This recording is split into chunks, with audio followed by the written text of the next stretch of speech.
नमस्कार। दिन भर की बड़ी खबरों के विश्लेषण के कार्यक्रम सुनिए सच में आपका स्वागत है। मैं हूं मुकेश कुमार। तो दोस्तों, शुरू करते हैं आज का सुनिए सच। आज की खास खबरों पर नजर डालते हुए, ममता पर कथित हमले पर बयानबाजी तेज, बीजेपी को हो सकता है नुकसान। 26 मार्च को किसानों का भारत बंद, बंगाल में बीजेपी के खिलाफ करेंगे प्रचार। टीवी चैनल का खुलासा, गडकरी ने रिश्वत में स्वीडिश कंपनी से लग्जरी बस ली। एक और अंतर्राष्ट्रीय संस्था ने कहा भारत चुनावी अधिनायकवाद की ओर बढ़ा। महाराष्ट्र में कोरोना से हालात बिगड़े, नागपुर में एक हफ्ते की तालाबंदी घोषित। खास खबरों पर नजर डालने के बाद अब वक्त है आज की बड़ी खबरों के विस्तार से विश्लेषण का। लेते हैं आज की सबसे अहम खबर सबसे पहले। पश्चिम बंगाल की मुख्यमंत्री ममता बनर्जी पर नंदीग्राम में हुए कथित हमले के बाद राजनीति गर्मा गई है। आज पश्चिम बंगाल के अलग अलग जिलों में जोरदार विरोध प्रदर्शन भी हुए हैं। टीएमसी कार्यकर्ताओं ने जगह जगह रैलियां निकाली और टायर भी जलाए। इस दौरान वे बीजेपी के खिलाफ नारेबाजी भी कर रहे थे और बिरुलिया में बीजेपी और टीएमसी कार्यकर्ताओं के बीच झड़पें भी हुई हैं। इसके बाद ममता बनर्जी ने अस्पताल से एक वीडियो संदेश जारी करके कार्यकर्ताओं से शांति बनाए रखने की अपील की है। उन्होंने कहा कि उनके पैर में दिक्कत है, लेकिन वो जल्द ही अस्पताल से बाहर आएंगी और व्हील चेयर पर प्रचार करेंगी। वहीं पश्चिम बंगाल की मुख्यमंत्री ममता बनर्जी की सेहत को लेकर कोलकाता के एसएसकेएम अस्पताल ने मेडिकल बुलेटिन जारी किया है। बुलेटिन में कहा गया कि ममता की हालत स्थिर है और उनका सोडियम लेवल कम हुआ है। उनके स्वास्थ्य का ध्यान रखने के लिए मेडिकल बोर्ड का गठन किया गया है। ये भी खबर सामने आई है कि ममता बनर्जी के 14 मार्च तक के सभी कार्यक्रमों को रद्द कर दिया गया है। अस्पताल के डॉक्टरों के मुताबिक ममता के पांव, कंधे और गर्दन में चोट है और उन्हें पेन किलर दी गई है। ममता पर हमले के मामले में टीएमसी के नेता डेरेक ओब्रायन और चंद्रिमा भट्टाचार्य गुरुवार दिन में चुनाव आयोग पहुंचे। इस मामले में चुनाव आयोग ने शुक्रवार शाम 5 बजे तक रिपोर्ट मांगी है। डेरेक ओब्रायन ने हमले के पीछे क्रोनोलॉजी भी समझाई। उन्होंने कहा कि 9 मार्च को डीजीपी को बदला जाता है। 10 मार्च को बीजेपी का सांसद सोशल मीडिया पर कहता है कि आप समझ जाएंगे 5 बजे के बाद क्या होने वाला है, और शाम के 6 बजे ममता बनर्जी पर हमला हो जाता है। बता दें, बीजेपी ने ममता बनर्जी पर कथित हमले को लेकर तंज भी किया है। बीजेपी के उपाध्यक्ष अर्जुन सिंह ने तंज करते हुए पूछा है कि क्या तालिबान ने ममता बनर्जी पर हमला किया है। तो उधर कैलाश विजयवर्गीय ने भी इसको नौटंकी बताया है। इसके अलावा कांग्रेस नेता अधीर रंजन चौधरी ने भी इसको ममता की नौटंकी बताया है।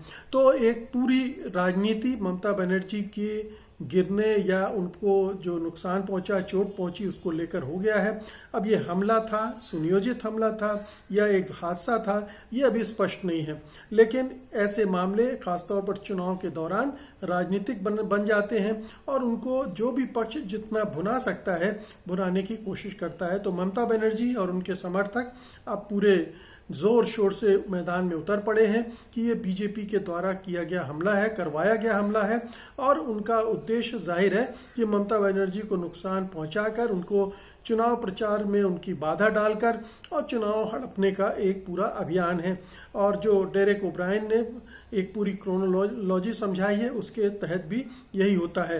तो एक ये तो मानना पड़ेगा कि ममता बनर्जी को इस समय ये जो चोट लगी है, जो उनको शारीरिक कहना चाहिए कि जिस्मानी चोट लगी है, उसकी वजह से एक माहौल उनके प्रति हमदर्दी वाला बन सकता है और उसका फायदा उनको चुनाव में मिल सकता है। और दूसरी तरफ बीजेपी जिस ढंग से पेश आ रही है, उससे भी बंगाली मानस पर नकारात्मक असर पड़ सकता है कि ऐसे समय जब ममता बनर्जी बिस्तर पर हैं, उनकी पैर पे प्लास्टर बंधा हुआ है, तो बीजेपी नौटंकी, तालिबानी हमला और जाने क्या क्या बोल रहे हैं। उनको देखने गए राज्यपाल के खिलाफ भी वहाँ नारेबाजी हुई है। 2 बीजेपी के नेता उनसे जब मिलने गए तो उनको भी उल्टे पांव लौटा दिया गया। तो एक तरफ तो ये पूरी राजनीति है और कांग्रेस के अधीर रंजन मजूमदार भी इसी तरह से टिप्पणियां कर रहे हैं, और उसका माफ कीजिएगा, अधीर रंजन चौधरी इस तरह से टिप्पणी कर रहे हैं, और इसका भी असर कांग्रेस पर अच्छा नहीं पड़ेगा। क्योंकि ऐसे समय में ज़्यादा संवेदनशीलता दिखानी चाहिए राजनीति के बजाय। लेकिन जो सत्ता की लोलुपता है वो उसमें इस कदर फंस जाते हैं राजनीतिक दल कि उन्हें ये सब नहीं सूझता है। और वो ये सही बात है कि ममता बनर्जी की पूरी राजनीतिक शैली जो है उसमें नाटकीयता रही है। वो इस तरह के गिमिक्स करती रही हैं, हथकंडे आजमाती रही हैं, और ये भी अगर उस तरह का एक हथकंडा निकले तो आश्चर्य नहीं होगा। लेकिन अगर आप बंगाल की जनता का मानस समझते हैं तो ऐसे मौके पर चुप्पी ज़्यादा अच्छी राजनीति कही जाएगी, बजाय इसके कि उन पर व्यंग कसे जाएं, उन पर ओछी टिप्पणियां की जाएं। अगली खबर लेते हैं। कृषि कानूनों के खिलाफ दिल्ली की सीमाओं पर आंदोलन कर रहे किसानों ने 26 मार्च को भारत बंद का आह्वान किया है। कड़कड़ाती ठंड झेलने के बाद भयंकर गर्मी में धरने पर बैठे किसानों को 100 दिन से ज्यादा हो चुके हैं, लेकिन उनकी मांगों के बारे में अभी तक सरकार ने कोई फैसला नहीं किया है और न ही वो हिलती डुलती दिखाई दे रही है। लेकिन किसानों के जोश में कोई कमी नहीं आई है और आंदोलन में भी धार कम नहीं हुई है। किसान लगातार किसान महापंचायतें कर रहे हैं पूरे देश भर में। इसके अलावा नए नए कार्यक्रमों के जरिए आंदोलन को देश में फैलाने की कोशिशें भी जारी हैं। 26 मार्च से पहले किसान और मजदूर संगठन 15 मार्च को सार्वजनिक उपक्रमों को बेचे जाने और पेट्रोल डीजल की कीमतों के खिलाफ भी प्रदर्शन करेंगे और एक तरह से ये किसानों और मजदूरों की एकता का दिवस भी हो जाएगा। वहीं किसान नेता बूटा सिंह बुर्जिल ने कहा कि निजीकरण के खिलाफ देश के सभी रेलवे स्टेशनों पर प्रदर्शन किए जाएंगे। उन्होंने कहा कि 26 मार्च का बंद पूरी तरह शांतिपूर्ण और पूरे दिन का रहेगा। 19 मार्च को किसान मंडी बचाओ खेती बचाओ दिन मनाएंगे। किसान भगत सिंह, राजगुरु और सुखदेव का शहीदी दिवस भी मनाएंगे और इसमें देश के कई राज्यों से युवा भी दिल्ली के बॉर्डर पर आकर भाग लेंगे। इसके अलावा किसानों ने पश्चिम बंगाल में बीजेपी के विरोध में प्रचार करने का सिलसिला भी शुरू कर दिया है। किसान मतदाताओं से अपील करेंगे कि बीजेपी को वोट न दें, चाहे किसी और दल को दे दें। तो हरियाणा में एक धक्का जरूर लगा है किसान आंदोलन को कि वहां की सरकार बच गई है। खट्टर मुख्यमंत्री अपनी सरकार बचाने में कामयाब हो गए हैं और जो दबाव बनाने की कोशिश किसानों ने की थी वो काम नहीं आया है। लेकिन ये इसका मतलब ये नहीं कि ये हार उनकी निर्णायक हो गई है। इसके बाद और भी दबाव बनाने के तरीके हैं और किसानों की तरफ से ऐसे नेताओं और ऐसे लोगों पर दबाव बनाने का सिलसिला खासतौर पर बीजेपी और जेजेपी का और दूसरे राज्यों में बीजेपी पर दबाव बनाने का सिलसिला जारी रहेगा। पूरा एक कार्यक्रम आ गया है। 26 मार्च को भारत बंद है, 15 मार्च को मजदूर साथ मिलकर प्रदर्शन करेंगे, 19 मार्च को किसान मंडी बचाने की बात कर रहे हैं। तमाम उस जो शहीद हैं उनकी शहीदी दिवस भी मनाए जाएंगे। तो ये तमाम चीज़ें, और सबसे बड़ी बात यह कि बंगाल में बीजेपी के खिलाफ प्रचार करने के लिए आंदोलनकारी रवाना हो चुके हैं। वहाँ टिकैत भी रैली करने वाले हैं, दूसरे नेता भी जाकर रैली करेंगे। तो एक माहौल बनाने की कोशिश करेंगे और उस माहौल के जरिए बीजेपी पर दबाव बनाने की कोशिश करेंगे। तो किसान अपनी लड़ाई लड़ रहे हैं और उसी जोशो खरोश के साथ आगे बढ़ रहे हैं। और अब अगली खबर का रुख करते हैं। स्वीडन के एक टीवी चैनल ने कहा है कि भारत के परिवहन मंत्री नितिन गडकरी के कहने पर नागपुर नगर निगम ने स्वीडन की बस बनाने वाली कंपनी स्कैनिया से बसें खरीदी और उसके बदले में उस कंपनी ने गडकरी के परिवार के एक व्यक्ति की कंपनी को एक लग्जरी बस उपहार में दी थी। ये स्पष्ट रूप से कुछ कहने के बदले कुछ लेने का मामला, क्विड प्रो क्यू जिसको बोलते हैं, लेन देन का मामला बनता है और भ्रष्टाचार की श्रेणी में आता है। दरअसल स्वीडिश टेलीविजन चैनल SVT ने एक रिपोर्ट में ये खुलासा किया है कि बस बनाने वाली कंपनी स्कैनिया के ऑडिटरों को पता चला कि कंपनी ने 2017 में भारत के परिवहन मंत्री को विशेष रूप से डिजाइन की गई एक बस उपहार में दी। स्कैनिया की मूल कंपनी फॉक्सवैगन को सूत्रों ने ये जानकारी दी कि यह बस उपहार में इसलिए दी गई थी कि उसे भारत में कोई बड़ा सौदा मिले। स्वीडिश भाषा की इस वेबसाइट पर छपी खबर में कहा गया कि 2016 में बस बनाने वाली कंपनी स्कैनिया ने भारत के परिवहन मंत्री से जुड़े एक व्यक्ति की कंपनी को खास तौर पर सुसज्जित की गई एक बस दी है। ये बस गडकरी की बेटी की शादी के मौके पर दी गई। बस देने के बारे में विस्तृत रिपोर्ट स्कैनिया के आंतरिक ऑडिट में है। रिपोर्ट में यह भी कहा गया कि जांच में इस आरोप को सही पाया गया है कि स्कैनिया ने भारत के मंत्री को ये बस दी थी और उसे उसके बदले पैसे का भुगतान नहीं किया गया था। इसमें यह भी कहा गया कि इस डील से वरिष्ठ सरकारी अधिकारियों को लाभ पहुंचा था। वहीं द वायर के पास नितिन गडकरी का जवाब है। नितिन गडकरी ने साफ कहा है कि उन्होंने या उनके परिवार के किसी आदमी ने स्वीडन से कोई बस नहीं ली है।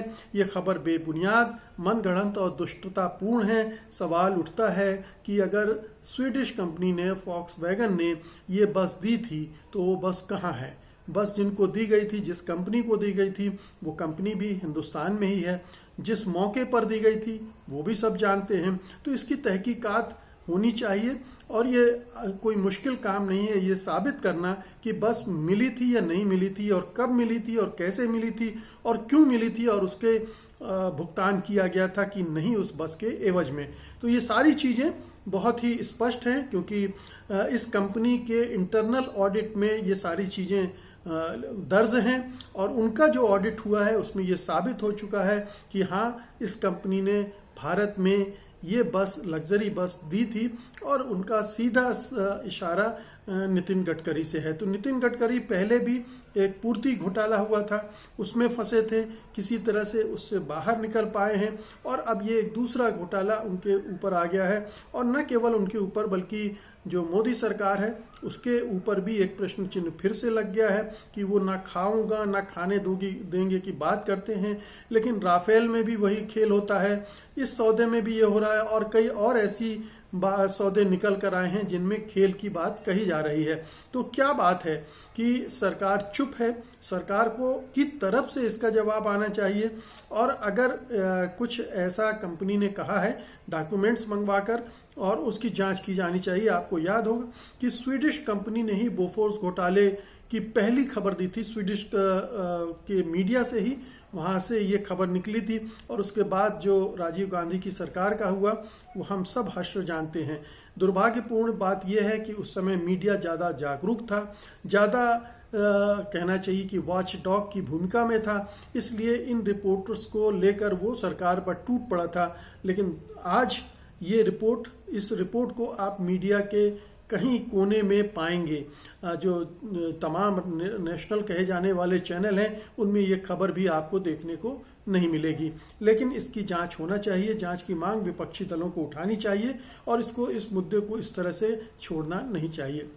अगली खबर लेते हैं। अमेरिका के फ्रीडम हाउस के बाद अब स्वीडन के varieties of democracies we-dam institute ने भारत में लोकतंत्र की स्थिति पर चिंता जताते हुए कहा है कि वहां लोकतंत्र कमजोर हुआ है। वी-डेम इंस्टीट्यूट की डेमोक्रेसी रिपोर्ट 2021 में कहा गया है कि भारत में चुनावी अधिनायकवाद का उदय हो रहा है। ये सेंसरशिप के मामले में पाकिस्तान के बराबर और नेपाल तथा बांग्लादेश से बदतर है। स्वीडन के उप प्रधानमंत्री रॉबर्ट रिडबर्ग की मौजूदगी में जारी इस रिपोर्ट में कहा गया है कि भारत में पिछले 10 सालों में मीडिया, एकेडमिक जगत और नागरिक समाज की आज़ादी में कटौती की गई है। इस रिपोर्ट में कहा गया कि नरेंद्र मोदी सरकार के पहले की सरकारों ने सेंसरशिप लागू नहीं की थी, पर इस मामले में ये अब पाकिस्तान के बराबर और नेपाल तथा बांग्लादेश से बदतर हो चुका है। रिपोर्ट के अनुसार मोदी सरकार राजद्रोह, अवमानना और आतंकवाद निरोधक कानूनों का इस्तेमाल आलोचकों का मुंह बंद करने के लिए करती है। बीजेपी के सत्ता में आने के बाद से 7,000 लोगों पर राजद्रोह का मुकदमा लगाया गया है। इनमें से अधिकतर सरकार के आलोचक हैं। उसमें यह भी कहा गया कि बीजेपी ने फॉरेन कंट्रीब्यूशन रेगुलेशन एक्ट का इस्तेमाल सिविल सोसाइटीज के कामकाज को नियंत्रित करने में किया है। इसी तरह रिपोर्ट में यह भी कहा गया है कि हिंदुत्व से जुड़े संगठनों को कामकाज में अधिक आज़ादी दी गई। इस स्वीडिश रिपोर्ट में कहा गया कि अनलॉफुल एक्टिविटीज प्रिवेंशन एक्ट यानी यूएपीए का इस्तेमाल सरकार की नीतियों का विरोध करने वालों और राजनीतिक विरोधियों को परेशान करने, डराने, धमकाने और जेल में डालने के लिए किया जाता है। वी-डेम इंस्टीट्यूट के अनुसार जो कभी सबसे बड़ा लोकतंत्र था वह इन कारणों से चुनावी अधिनायकवाद के स्तर तक उतर आया है। इसके पहले अमेरिकी थिंक टैंक फ्रीडम हाउस की रिपोर्ट में कहा गया था कि दुनिया का सबसे बड़ा लोकतांत्रिक देश अधिनायकवाद में धंसता जा रहा है। तो नरेंद्र मोदी की सरकार, भारत सरकार जब भी विदेशों में इस तरह की रिपोर्ट आती हैं तो उन पर टूट पड़ती है, उनको झूठ बताती है, उन्हें प्रोपेगेंडा बताती है, भारत सरकार के खिलाफ प्रचार बताती है और तमाम तरह से उनका खंडन करने की कोशिश करती है। लेकिन असलियत ये है कि दुनिया जान चुकी है कि हिंदुस्तान में मोदी सरकार क्या कर रही है और एक के बाद एक रिपोर्ट ऐसी आ रही हैं जो बताती हैं कि भारत में आज़ादी कम हुई है, निरंकुशता बढ़ी है, सरकार की अधिनायकवाद की तरफ बढ़ा है, इलेक्टोरल जो अथॉरिटेरियनिज्म की बात कही गई वो दरअसल ये है कि चुनाव भर जो चुनावी संस्था है उसका दुरुपयोग हो रहा है और उसके बल पर बाकी जो लोकतांत्रिक संस्थाएं हैं उनको दरकिनार कर दिया गया, उनको ध्वस्त कर दिया गया है, वो काम ही नहीं कर रही हैं। तो चुनाव जीतकर सत्ता में आ गए और चुनाव जीतने के जो हथकंडे हम सब जानते हैं कि मोदी सरकार ने किस तरह से इलेक्टोरल बॉन्ड का खेल खेला है और सारा चंदा अपने खजाने में डालकर अंधाधुंध पैसा खर्च करके चुनाव जीतने की खेल कर रहे हैं। ईवीएम को लेकर संदेह है, चुनाव आयोग केंचुआ बना हुआ है। तो ये तमाम सवाल हैं जो मोदी सरकार के कामकाज को लेकर उठ रहे हैं और उनकी वजह से देश में जो स्थिति बनी है, जिस तरह से राजद्रोह के केस लगाए जा रहे हैं और आतंकवाद निरोधक कानून के केस लगाए जा रहे हैं, लोगों को परेशान किया जा रहा है, जेलों में ठूंसा जा रहा है और मानवाधिकार कर्ता 16 तो 2-2.5 साल से बंद हैं भीमा कोरेगांव के फर्जी केस में और इसी तरह से एनआईए जगह जगह, अखिल गोगोई असम में इसी आधार पर बंद करके रखे गए साल भर से। तो ये तमाम पूरे देश में इस तरह की घटनाएं हो रही हैं और पूरी दुनिया देख रही है और लगातार एक के बाद एक रिपोर्ट आ रही है। इनका खंडन करना, इन्हें नीचे दबा देना सरकार के बस का नहीं है। ये सच्चाई अब पूरे आसमान में लिखी हुई है इबारत की तरह और इसे झुठलाना अब इस सरकार से संभव नहीं होगा। पूरी दुनिया इसको देख रही है। और अब आज की अंतिम खबर लेते हैं। कोरोना के बढ़ते मामलों को देखते हुए महाराष्ट्र के नागपुर में 15 से 21 मार्च तक फिर से लॉकडाउन लगा दिया गया है। सरकार ने यह सख्त फैसला हालात के मद्देनजर लिया है। ये लॉकडाउन पहले की ही तरह सख्त होगा, हालांकि जरूरी चीजों को इससे बाहर रखा जाएगा। मीडिया रिपोर्ट्स के अनुसार नागपुर में बुधवार को 1710 नए मामले सामने आए थे। शहर में अब तक कोविड-19 के 2,43,000 से ज्यादा मामले सामने आ चुके हैं। इससे पहले नागपुर में 14 मार्च तक नाइट कर्फ्यू लगाने का निर्णय लिया गया था। बता दें, महाराष्ट्र में सबसे अधिक तेजी से कोरोना वायरस फैल रहा है। बीते कुछ दिनों में कोरोना के मामले तेजी से बढ़े हैं। महाराष्ट्र में बुधवार को कोरोना से 13,659 नए मामले सामने आए हैं और अब तक राज्य में 22,52,057 लोग संक्रमित हो चुके हैं। इनमें से लगभग 1 लाख अभी एक्टिव केसेस हैं। राज्य में कोरोना से 52,610 लोगों की मृत्यु हो चुकी है। उधर मुख्यमंत्री उद्धव ठाकरे ने गुरुवार को कोरोना का टीका लगवाया। इसके अलावा कोरोना के बढ़ते मामलों को लेकर सरकार ने कहा कि महाराष्ट्र को लेकर चिंता बढ़ी है। इसके चलते सरकार ने लोगों से सावधानियां बरतने की अपील की है। बता दें, भारत में नए कोविड-19 केसेस में 27% की बढ़ोतरी देखी गई है। इसके बाद से एक बार फिर चिंता बढ़ गई। भारत में ही नहीं, विदेशों में भी एक बार फिर से कोरोना पैर पसार रहा है। ब्राजील में पिछले एक दिन में 2000 से ज्यादा लोगों की मौत हो गई है। तो महाराष्ट्र अब कोरोना का एपी सेंटर बन गया है। वहां लगातार केसेस बढ़ रहे हैं। नागपुर में एकदम से बढ़े हैं और ये जरूरी है कि महाराष्ट्र पर ध्यान फोकस करके, हालांकि 9-10 राज्य और हैं जहां पर कोरोना के केसेस तेजी से बढ़े हैं, लेकिन महाराष्ट्र उनमें सबसे अव्वल है। तो यहां पर ध्यान देने की जरूरत है, अन्यथा महाराष्ट्र से निकलकर और भी प्रदेशों में तेजी से बढ़ेगा। अभी नागपुर में लॉकडाउन की बात हो रही, फिर महाराष्ट्र में लॉकडाउन की बात होगी और दूसरे प्रदेशों में भी लॉकडाउन की नौबत आ सकती है, जो कि हमारी अर्थव्यवस्था के लिए भी घातक होगा और आम लोगों के रोजगार बंद हो जाते हैं, उनके खाने पीने का इंतजाम नहीं हो पाता है, तो वो एक दूसरी समस्या फिर से उठ खड़ी होगी। तो केंद्र सरकार को खास तौर पर अब महाराष्ट्र पर नजर रखते हुए एक इमरजेंसी एक्शन प्लान के साथ वहां पर टीमें लगानी चाहिए और इसे तुरंत कंट्रोल करना चाहिए। वैक्सीन भी आ गई हैं, तो ऐसे मौके पर जैसे नागपुर में सबसे ज्यादा है, तो वहां पर वैक्सीनेशन का एक जोरदार प्रोग्राम चलाकर इसे रोकने की कोशिश की जा सकती है। तो इस तरह के उपाय तुरंत करने चाहिए, इसमें देरी नहीं करनी चाहिए। तो दोस्तों, ये थी आज की खास खबरें और उनका विश्लेषण। उम्मीद है कि आप इसे पसंद करेंगे और इस वीडियो को लाइक भी करेंगे और बड़े पैमाने पर शेयर भी करेंगे। अब मुझे अनुमति दीजिए, कल आपसे फिर मुलाकात होगी कल की खास खबरों के साथ, उनके विश्लेषण के लिए। तब तक के लिए नमस्कार, जय हिंद। सत्य हिंदी का ऐप डाउनलोड करें गूगल प्ले स्टोर पर।